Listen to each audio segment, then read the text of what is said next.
Yun. Good day, good day. So, project natin ngayon is BMW F900R. So, ito simpleng setup lang yung pinagawa sa atin ni Bossing. Single na Zenlo X3 tear lens. Yan. Tapos naka-horn setup din, no? Blancpain D91 tayo. Ayun yung isa. Diyan pinamount ni Bossing. Kailangan lang natin mag-clamp. Sa Zenlo X3, yung 2 modes yung gagamitin natin. Eh, syempre sa horn naman, yung horn wiring harness kit natin yung gamitin natin dyan. So, ito yung mga wiring kits natin habang di pa nalilinisan. Mamaya, pakita natin pag nalinisan na ito. Cable tie mga dapat i-cable tie. Ito na rin pala yung switch natin. Kailangan, nakabaliktad eh. At least yan. Testing, high-low mo nga ulit, high-low.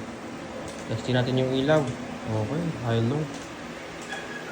Pas parinig nga ng horn natin.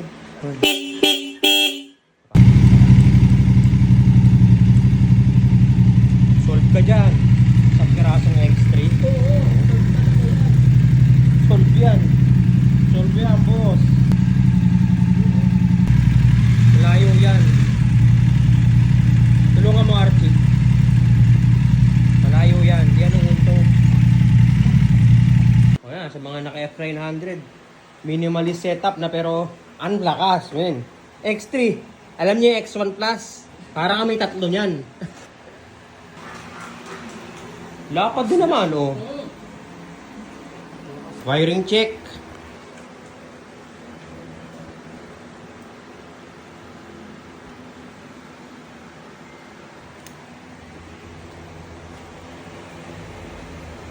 Yan, okay.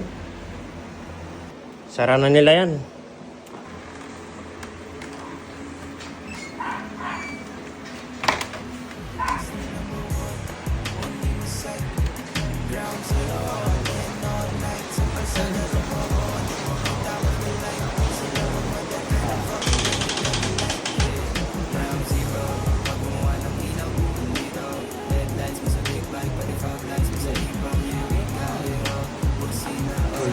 Small yung extra na yan.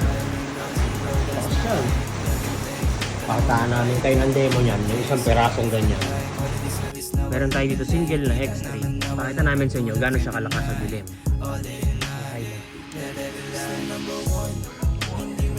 Right shot po. Low high mo.